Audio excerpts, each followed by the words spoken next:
সকাল থেকে একযোগে ইডির অভিযান, বালি পাচারের তদন্তে ইডির অভিযান।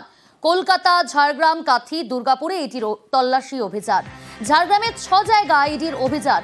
আরো বিস্তারিত জানার চেষ্টা করব, আমার সঙ্গে রয়েছে প্রতিনিধি অমিত। অমিত, কোন কোন জায়গায় আজ সকাল থেকে ইডি অভিযান শুরু করেছে? দেখো, ঝাড়গ্রাম, কলকাতা, দুর্গাপুর, কাথি এই সমস্ত জায়গাতে একযোগে প্রায় এখনো পর্যন্ত ইডি সূত্রে জানা যাচ্ছে প্রায় 15টি জায়গাতে ইডির তরফে তল্লাশি অভিযান চালানো হচ্ছে। সেক্ষেত্রে মূলত বেআইনি বালি খাদান এবং বেআইনি বালি খাদান থেকে উচ্চ যে টাকা, অর্থাৎ বালি পাচার করে যে টাকা, সেই তার যে লেনদেন, এই সংক্রান্ত বিষয়ে অভিযান চালানো হচ্ছে। তোমরা জানি রাখবো যে ঝাড়গ্রাম জেলার গোপীবল্লভপুরে জাহিরুল শেখ নামে একজন ব্যবসায়ী যার বাড়িতে অভিযান চলছে এবং সেই ব্যবসায়ীর সঙ্গে যুক্ত বেশ কয়েকজন রয়েছে ঝাড়গ্রামে। 6টি জায়গাতে অভিযান চালানো হচ্ছে এবং এই জাহিরুল ইনলিগাল বা বেআইনি বালি খাদানের সঙ্গে তার কারবার রয়েছে এমন কিছু অভিযোগ রয়েছে এবং সেই টাকা বিভিন্ন জায়গায় ভুয়ো সংস্থা খুলে সেখানে সেই টাকা রোল করানো বা সে টাকা সেখানে খাটানো বা সেই টাকা সেই সংস্থার মাধ্যমে বিভিন্ন জায়গাতে লগ্নি করা, এই সমস্ত অভিযোগগুলো রয়েছে। হাওয়ালার মাধ্যমে এই বালি খাদানের টাকা বিভিন্ন জায়গায় পাঠানো হয়েছে। এই বিষয়গুলোকে সামনে রেখেই মূলত আর্থিক লেনদেন বা মানি লন্ডারিং যে হয়েছে তারই কিন্তু তথ্য সন্ধানে গিয়ে অভিযান চালানো হচ্ছে ইডির তরফে। বেশ, একযোগে আজ সকাল থেকে ইডির অভিযান ঝাড়গ্রামে। সেখানে ঝাড়গ্রামের 6টি জায়গায় ইডির হানা। বালি পাচারের তদন্তে ইডির অভিযান। গোপীবল্লভপুরে বালি কারবারিদের বাড়িতে ইডির আধিকারিকরা। বালি ব্যবসায়ী শেখ জহিরুলের বাড়িতে ইডি। রাজু সিং রয়েছে আমার সঙ্গে সরাসরি। রাজু, আজ সকাল থেকে ঝাড়গ্রামের মোট 6টি জায়গায় ইডির হানা। বালি পাচারের তদন্তে গোপীবল্লভপুরের বালি কারবারিদের বাড়িতে ইডি আধিকারিকরা। সব মিলিয়ে এখনো পর্যন্ত কি কি তথ্য সামনে আসছে ইডি সূত্রে?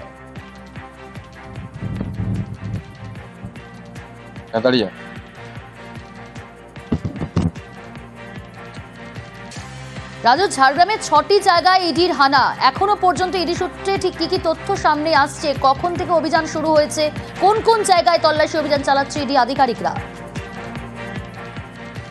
দেখো, এখনো পর্যন্ত যেটা ইডি সূত্রে বা স্থানীয় সূত্রে আমরা যেটা জানতে পারছি, গোপীবল্লভপুর 2 নম্বর এবং 1 নম্বরের একাধিক জায়গাতে ইডি হানা দিয়েছে। ইতিমধ্যে গোপীবল্লভপুর 2 নম্বর ব্লকের ভামাদের যে বালি খাদানের সাথে যুক্ত যে দুঃখিরাম বাগ, তার বাড়িতে হানা দিয়েছে এবং অমরজিৎ দে, যে অমরজিৎ বেরা, যার বাড়িতে ইডি আধিকারিকরা হানা দিয়েছিল।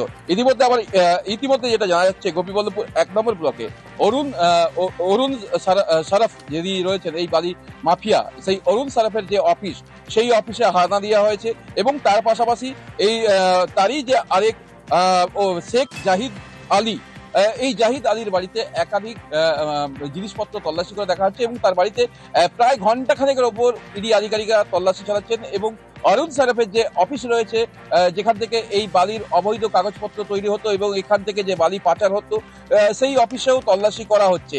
এর পাশাপাশি গোপীবল্লভপুর 2 নম্বর ব্লকের আরো বেশ কিছু জায়গায় ইতিমধ্যে ইডি আধিকারিকরা তল্লাশি চালাচ্ছেন।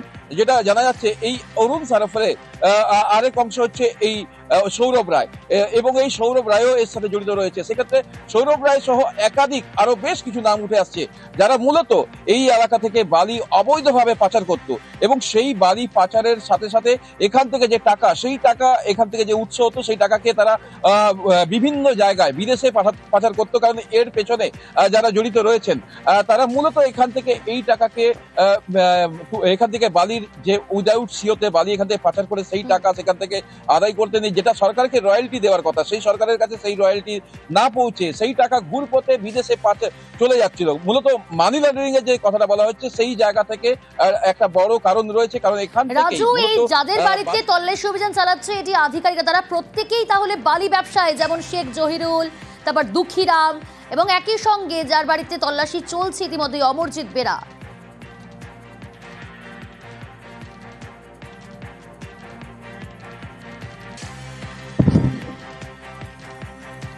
রাজু, শোনা যাচ্ছে? আমরা আবারও যোগাযোগ করার চেষ্টা করব, তবে তার আগে আপনাদের জানাচ্ছি যে ছবি দেখাচ্ছিলাম, ঝাড়গ্রামে 6 জায়গায় একযোগে ইডির অভিযান। আজ শহর থেকে বিভিন্ন জায়গায় ইডির তল্লাশি অভিযান। কলকাতা, ঝাড়গ্রাম, নদিয়া, বিভিন্ন জায়গায় ইডির তল্লাশি অভিযান। ঝাড়গ্রামের ছবি এই মুহূর্তে দেখাচ্ছিলাম।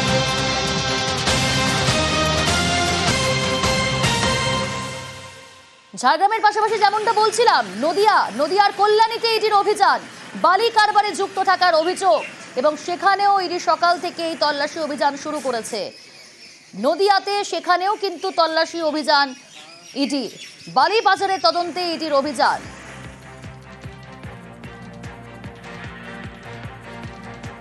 রঞ্জিত রয়েছে আমার সঙ্গে। রঞ্জিত, কখন থেকে কোথায় ইডি অভিযান শুরু করেছে বালি পাচারের তদন্তে?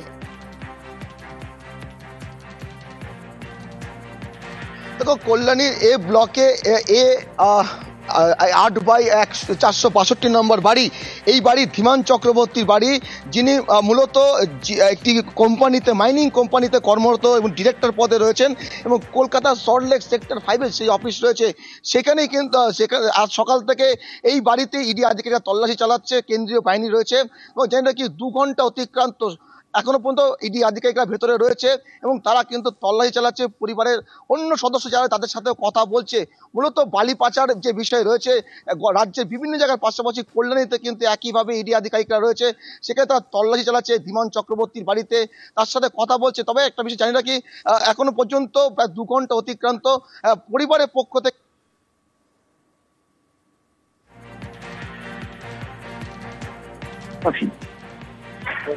বেশ,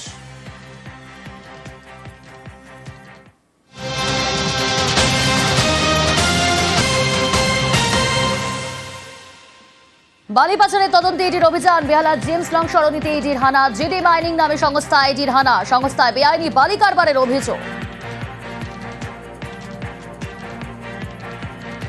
অবৈধ বালি পাচারের তদন্তে এনফোর্সমেন্ট ডিরেক্টরেট 17 নম্বর জেমস লং সরণি, বেহালা শখের বাজারের পাশাপাশি আরো 22টি জায়গায় ইডির যে টিম তারা তদন্ত চালাচ্ছে। জিটি মাইনিং প্রাইভেট লিমিটেড নামক একটি কোম্পানি, সেই কোম্পানির যে অফিস রয়েছে সেই তদন্তকারী আধিকারিক যারা তারা তদন্ত চালাচ্ছে। সংস্থাটি বালির সঙ্গে জড়িত এবং এর আরো একটি শাখা রয়েছে বিধাননগর সেক্টর 5-এ বলেও জানা যাচ্ছে। কিভাবে কোন কোন জায়গায় দুর্নীতি হয়েছে, সরকারি রেট বাড়িয়ে বালি বিক্রি হয়েছে, তারই তদন্ত করছে এই মুহূর্তে ইডি আধিকারিকেরা। শুধু তাই নয়, এই যে বালির টাকা, সেই টাকা সাইফুন হয়ে বাইরের রাজ্যেও চলে যেতে পারে এমনটাই আশঙ্কা ইডি আধিকারিকদের। আর গোটা চক্র চলতো, কার মাধ্যমে চলতো, কোন কোন হাত হয়ে টাকা পৌঁছে যেত বিভিন্ন জায়গায়, তারই তদন্ত শুরু করেছে এই মুহূর্তে ইডি আধিকারিকরা।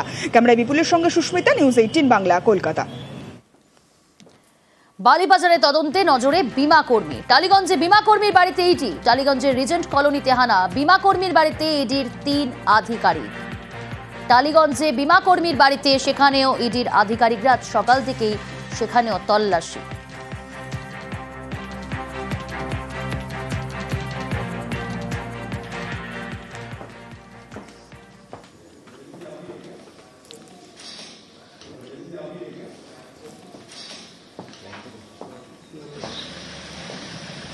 বালি পাচারের তদন্তে নজরে বিমা কর্মী, টালিগঞ্জে বিমা কর্মীর বাড়িতে ইডি, টালিগঞ্জের রিজেন্ট কলোনিতে হানা, বিমা কর্মীর বাড়িতে ইডির 3 আধিকারিক।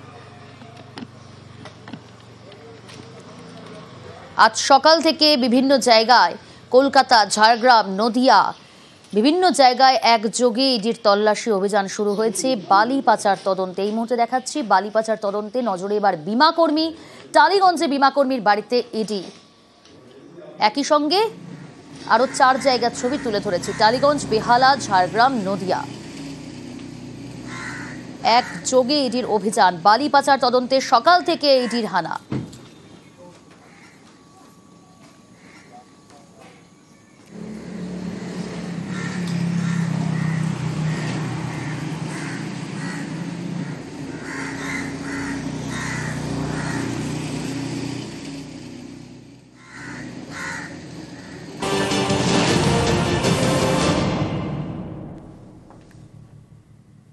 নদিয়ার তেহট্টে গণপিটুনি খুনে গ্রেফতার এক, গণপিটুনি খুনে গ্রেফতার গ্রামবাসী। তেহট্টের বাসিন্দা সৌম্যজিৎ বিশ্বাস, তাকে গ্রেফতার করেছে পুলিশ।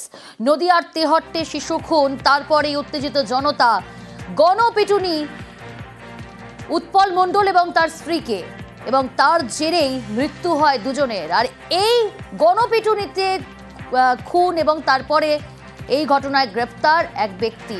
আরও ডিটেল জানাবো আপনাদের, তবে তার আগে বলি, নদিয়ার তেহট্টে 9 বছরের শিশু খুনে গণপিটুনি এবং সেই গণপিটুনিতে মৃত্যু হয়েছে, তাতে গ্রেফতার করা হয়েছে সৌম্যজিৎ নামক এক ব্যক্তিকে। নদিয়ার তেহট্টে 9 বছরের শিশু খুনের তদন্ত করছে পুলিশ। এই শিশু খুনের ঘটনায় পাল্টা গণপিটুনিতে আরো 2 জনের মৃত্যু হয়েছে, সেটা কেন রোখা গেল না? এই মৃত্যুর দায় কি এড়াতে পারে পুলিশ? এটা কি পুলিশের ব্যর্থতা নয়? প্রশ্ন কিন্তু তুলছেন অনেকে।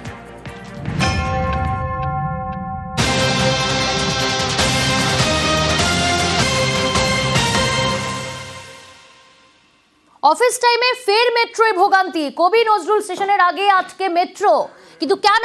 আবির রয়েছে টেলিফোন লাইনে, আবির আরো বিস্তারিত জানতে চাইবো। অফিস টাইমে ফের মেট্রোয় ভোগান্তি, কবি নজরুল স্টেশনের আগে আটকে রয়েছে মেট্রো। সপ্তাহের প্রথম দিনেই চরম ভোগান্তি। আরো বিস্তারিত জানাবে আবির রয়েছে আমার সঙ্গে। আবির, 8টা 10 থেকে 9টা 4 54 মিনিট পর্যন্ত মেট্রো আটকে থাকলো কবি নজরুল এবং ক্ষুদিরাম মেট্রো স্টেশনের মাঝে। পাওয়ার বন্ধ করে দেওয়া হয়, ফলে এই গরমের মধ্যে এসি বন্ধ হয়ে থাকার কারণে অসহনীয় পরিস্থিতির মধ্যে যাত্রীদেরকে তার মধ্যে কাটাতে হয়। যেটা জানতে পারা যাচ্ছে সেটা হচ্ছে যে ওই রেকটি, মেট্রো রেকটি, সেটি কোনো কারণে সমস্যা হয় এবং সে কারণেই সে তার থার্ড লাইন থেকে পাওয়ার নিতে পারছিল না। ফলে থার্ড লাইন থেকে বিদ্যুৎ সংযোগ না আসার কারণে রেক এগোতে পারছিল না এবং সেই রেকটিকে টেনে নিয়ে যাওয়ার যে চেষ্টা করা হয়, কিন্তু সেটা করতে প্রায় 54 মিনিট সময় পেরিয়ে যায়। অবশেষে সেটিকে ম্যানুয়ালি ধীরে ধীরে নিয়ে যাওয়া হয়েছে নজরুল মেট্রো স্টেশন থেকে ক্ষুদিরামের দিকে এবং তারপর সেই রেকটিকে কাটছেড়ে পাঠানো হবে বলে সিদ্ধান্ত নেওয়া হয়েছে। সপ্তাহের প্রথম দিনই প্রায় দীর্ঘ সময় ধরে এই পরিস্থিতি তৈরি হওয়ার কারণে টালিগঞ্জ থেকে ক্ষুদিরামের মধ্যে পরিষেবা সম্পূর্ণভাবে কার্যত বিপর্যস্ত হয়ে পড়ে এবং এই মুহূর্তে বিভিন্ন স্টেশনগুলিতে যে মেট্রো, সেই মেট্রো কার্যত আটকে থাকে। ফলে সপ্তাহের প্রথম কাজের দিনই মেট্রো নেই অবস্থার কারণে চূড়ান্ত দুর্ভোগের শিকার হচ্ছেন নিত্যযাত্রীরা। বেশ।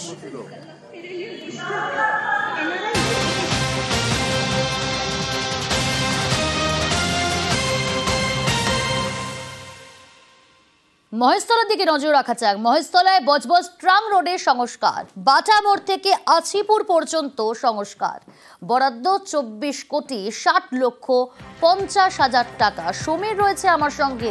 সমীর, কবে থেকে সংস্কারের কাজ শুরু হবে? প্রিয়াঙ্কা, দেখো, এই যে বর্ষার মধ্যে যে বজবজ ট্রাং রোড খুব বেহাল অবস্থা, রাস্তায় গাড়ি চলাচল করতে পারে না এবং দিনের বেলায় ধুলো উঠছে, দিনের বেলায় মনে হচ্ছে রাত্রি হয়ে গেছে, এত ধুলো ওড়ে।